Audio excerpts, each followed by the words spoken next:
আওয়ামী লীগ ছাড়া আগামী জাতীয় নির্বাচন অগ্রহণযোগ্য। শেখ হাসিনাকে অভিনন্দন জানিয়েছেন রাশিয়ার প্রেসিডেন্ট ভ্লাদিমির পুতিন। আজ তিনি শুভেচ্ছা বার্তা পাঠিয়েছেন বলে জানিয়েছে ভারতীয় কংগ্রেসের পার্লামেন্টারি চেয়ারপারসন সোনিয়া গান্ধী। আজকে ভারতে অবতরণ করবেন রাশিয়ার প্রেসিডেন্ট ভ্লাদিমির পুতিন। ভারতের বিভিন্ন সূত্র মতে আমরা জানতে পেরেছি যে তিনি শেখ হাসিনার সাথে হয়তো গোপনে একটি বৈঠক করতে পারেন বা নরেন্দ্র মোদীর সাহায্যে শেখ হাসিনার সাথে ফোনালাপও করতে পারেন এই ভ্লাদিমির পুতিন। শেখ হাসিনাকে ফেরানোর ব্যাপারে কিন্তু পুতিনের সাহায্য নেওয়া হবে এবং প্রাইম মিনিস্টার হিসেবে ফেরানো হবে। সেটা থেকে ঢাকঢোল পিটিয়ে বেশ কনফিডেন্টলি বারবার এই কথা উচ্চারণ করা হচ্ছে যে একমাত্র আল্লাহ ছাড়া ফেব্রুয়ারিতে কোনো শক্তি নির্বাচন ঠেকাতে পারবে না। সেই মুহূর্তে দেশের যে রাজনৈতিক দলগুলো পুরোপুরি নিশ্চিতভাবে আগামী নির্বাচনে অংশ নেওয়ার কথা, সেই দলগুলোর মুখ থেকেই কেন অনিবার্য কারণ ছাড়া, বিশেষ কোনো রাজনৈতিক পরিস্থিতি ছাড়া নির্বাচন পেছাবে না, এই যে বিশেষ কোনো রাজনৈতিক পরিস্থিতি, অনিবার্য কারণ, এই শব্দগুলো কেন আসছে এই মুহূর্তে? তাহলে ফাইনাল সিদ্ধান্ত হলো যে নির্বাচন হচ্ছে না।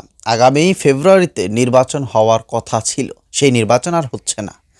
একেতেই আওয়ামী লীগ ছাড়া নির্বাচন, এটা আসলে মানুষের মনে ছিল যে হবে না হয়তোবা, কিন্তু সেটাই দিন শেষে সত্য হতে যাচ্ছে কিনা। প্রিয় দর্শক শ্রোতা মণ্ডলী, বেগম জিয়া তাকে নিয়ে যে টানা হেঁচড়া শুরু হয়েছে, তাকে আবার আজকে লন্ডন নেওয়া হচ্ছে, এই সুযোগ কিন্তু পেয়ে গেছে ইতিমধ্যে অন্তর্বর্তীকালীন সরকার। এবং সেই সুযোগে তারা বলবে এখন নির্বাচনের কোনো দরকার নেই, কোনো প্রয়োজন নেই। হ্যাঁ, এমনটাই হতে চলেছে এবং বেশ কিছু চাঞ্চল্যকর তথ্য ফাঁস হয়ে গেছে, নতুন কিছু খবর আসছে। আশা করছি যারা ভিডিওতে ক্লিক করেছেন সম্পূর্ণ ভিডিওটি দেখবেন, আসলে নির্বাচন হচ্ছে কিনা এবং এর পেছনে গোপন বড় রহস্যটা সেটা আসলে কি, সেটা আমরা একটু দেখে আসি। দেশের যে রাজনৈতিক দলগুলো পুরোপুরি নিশ্চিতভাবে আগামী নির্বাচনে অংশ নেওয়ার কথা, সেই দলগুলোর মুখ থেকেই কেন অনিবার্য কারণ ছাড়া, বিশেষ কোনো রাজনৈতিক পরিস্থিতি ছাড়া নির্বাচন পেছাবে না, এই যে বিশেষ কোনো রাজনৈতিক পরিস্থিতি, অনিবার্য কারণ, এই শব্দগুলো কেন আসছে এই মুহূর্তে? কি ঘটতে যাচ্ছে?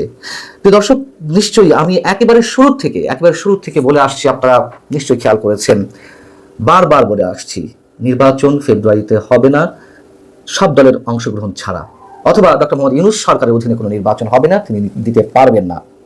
এবং সেই ধারণাগুলোই দিনে দিনে যেন প্রকট হচ্ছে। আমি চাই না যে আমার ধারণাগুলো সঠিক হোক, আমি এখনো পর্যন্ত চাই আমার ধারণাগুলো মিথ্যা হোক।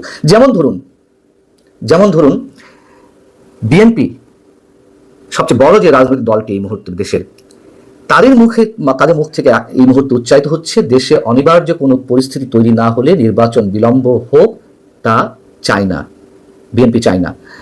কি বোঝাতে চাইছে বিএনপি এর মাধ্যমে? তার আগে যদি আমরা এনসিপি বিষয়টি আলোচনায় নিয়ে আসি, গত বুধবার নির্বাচন কমিশনের সঙ্গে বৈঠকের পর বিএনপির এনসিপির যুগ্ম আহ্বায়ক নাসিরউদ্দিন পাটোয়ারি কি বললেন? খুবই সিগনিফিক্যান্ট। রাজনৈতিক স্থিতিশীলতা আসার পর তফসিল ঘোষণা করলে তখন কাজটা অনেক সহজ হবে। গণতন্ত্রের আপসীন নেত্রী খালেদা জিয়া অসুস্থ, ফলে দেশের রাজনৈতিক অঙ্গনে সংকটময় পরিস্থিতি বিরাজ করছে।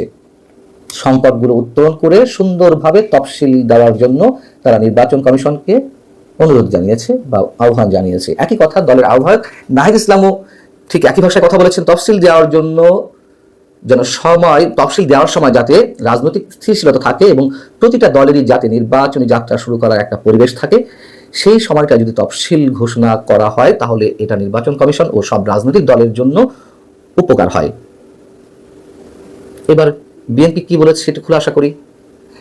বিএনপি বলছে বৃহস্পতিবার প্রধান নির্বাচন কমিশনার এএমএম নাসিরউদ্দিনের সঙ্গে বৈঠক শেষে সাংবাদিকদের কাছে বিএনপির স্থায়ী কমিটির সদস্য নজরুল ইসলাম খান বলছেন, আমরা নির্বাচনী প্রক্রিয়ায় আছি, খোদা না করুন অনিবার্য কোনো পরিস্থিতি ছাড়া আমরা এই প্রক্রিয়ার বাইরে যেতে চাই না। আমরা আশা করি শিগগিরই নির্বাচনের তফসিল ঘোষণা হবে। এর আগে বিএনপি অন্য কোনো অপশনের কথা বলেছে? 15 জুলাই নির্বাচনের আগে তারা ডিসেম্বরের কথা বলে আসছিল বারবার, তারপরে কিছু একটা হয়েছে ডক্টর মোহাম্মদ ইউনূসের সঙ্গে কথাবার্তার পরে আমরা দেখলাম ফেব্রুয়ারিতে নির্বাচন হতে হবে, এবং তারপর থেকে জুলাইয়ের পর থেকে আর কোনো অপশনের কথা তো বিএনপি বলেনি। যে কোনো মূল্যে ফেব্রুয়ারিতে নির্বাচন করতেই হবে, এবং এই করতেই হবে এমন হুঙ্কারের সাথে কখনো কখনো সরকারের সাথে নরম গলায় কথা বলেছে, কখনো কখনো হুঙ্কার ছেড়ে কথা বলেছে, এখন এসে অনিবার্য কারণে কথা বলা হচ্ছে। যদি এমন বলা হতো যে দৈব দুর্বিপাক বা প্রাকৃতিক কোনো দুর্যোগ ছাড়া, সেটা মেনে নেওয়া যেত। অনিবার্য কারণটা কি? এসব কথা কেন এই মুহূর্তে বলা হচ্ছে? তার মানে খালেদা জিয়ার অনাকাঙ্ক্ষিত কিছু ঘটলে দেশের রাজনৈতিক পরিস্থিতি ভিন্ন দিকে মোড় নিতে পারে। আর খালেদা জিয়ার সম্পর্কে তো নানান ধরনের গুঞ্জন রয়েছে, তেমন কিছু ঘটেছে কিনা আমরা নিশ্চিত না। যাও, যদি ঘটেই যায় তাহলে কেন রাজনৈতিক পরিস্থিতি অন্যদিকে যাবে? অনাকাঙ্ক্ষিত কিছু যদি সৃষ্টি হয়ও তফসিল কেন পৌঁছাবে? এ বিষয়ে আর বিস্তারিত কিছু বলতে চাচ্ছি না, তার জন্য মানুষের আবেগ অনুভূতি কাজ করতে পারে, সেটা 2, 4, 5 দিন, কিন্তু আগে থেকে কেন এই কথা বলা হচ্ছে? এদিকে একই দিনে গণভোট এবং জাতীয় সংসদ নির্বাচন একসাথে হলে নির্বাচনের জেনোসাইড ঘটবে, সে কথা বলে রেখেছেন এর আগে জামাতের আমির ডাক্তার শফিকুর রহমান। ডাক্তার শফিকুর রহমান 2 দিন আগে 3 দিন আগে একটি জনসভায় একথাও বলেছেন, আরেকটি 5ই আগস্ট ঘটার সম্ভাবনার কথা তিনি জানিয়ে দিয়েছেন। কি বলেছিলেন একটু মনে করিয়ে দিই আপনাদেরকে। তিনি বলেছেন, ক্ষমতায় না গিয়েও ক্ষমতার দাপট দেখাচ্ছেন অনেকে, বিভিন্ন জায়গায় বসে ষড়যন্ত্রের জাল বুনছেন, জনগণ ভোট দিক আর না দিক ক্ষমতায় তাদের যেতেই হবে, কিন্তু বাংলাদেশে আর এটা হবে না। তবে দিশাহারা হয়ে হতাশ হয়ে কেউ যদি চোরা গলিতে হাঁটার চিন্তা করেন তাহলে প্রয়োজনে আর একটা 5 আগস্ট অনুষ্ঠিত হবে। নিশ্চিতভাবে বিএনপিকে উদ্দেশ্য করে বলেছে, এর বাইরে তো অন্য কাউকে তিনি মিন করেননি। জামাত যে নির্বাচন সহজে চায় না এটাই বরং আমরা জেনে এসেছি, বা সেটাই মানুষের ক্যালকুলেশনে এসেছে, যেহেতু বর্তমান সরকারের পেছনে থেকে সব ধরনের কলকাঠি নাড়ছে জামাত। ক্ষমতায় না থেকেও তারা ক্ষমতার স্বাদ লাভ করছে, প্রশাসনের যে রদবদল, প্রশাসনের যে নতুন নতুন নিয়োগ, সবকিছুই নাকি জামাত নিয়ন্ত্রণ করছে। এবং অনেকে বলেন যে এর মধ্যে প্রায় 60% বা 50% জামাত নিজেদের নিয়ন্ত্রণে নিয়ে নিতে পেরেছে প্রশাসনের। দর্শক মণ্ডলী, আশা করছি পুরো ভিডিও জুড়ে আমাদের সাথে ছিলেন এবং আজকের এই ভিডিওটি সম্পর্কে কোনো মূল্যবান মতামত থাকলে সেটা লিখবেন। এখন আগামী নির্বাচনকে কেন্দ্র করে অনেক ধরনের কথা আসছিল, অনেক কিছু হচ্ছিল, তার মধ্যে হঠাৎ করেই বড় ধরনের রাজনীতির একটা পরিবর্তন হয়ে গেল। তো সেটা হচ্ছিল বিএনপি নেত্রী বেগম খালেদা জিয়া, তার অসুস্থতা। তার এই অসুস্থতাকে কেন্দ্র করে এখন নির্বাচন আরও পেছাতে যাচ্ছে, যতটুকু আমরা বুঝতে পারছি। কারণ বেগম জিয়া তিনি যদি এখন বাংলাদেশে না থাকেন, কারণ বাংলাদেশের সাবেক 3 বারের মতো প্রধানমন্ত্রী, বিএনপির সভানেত্রী বা বিএনপির মাথা যিনি, তিনি যদি এখন বাংলাদেশে না থাকে, বা তার ছেলে তারেক জিয়াও যদি এখন বাংলাদেশে না থাকে, বিএনপি কাকে নিয়ে নির্বাচন করবে?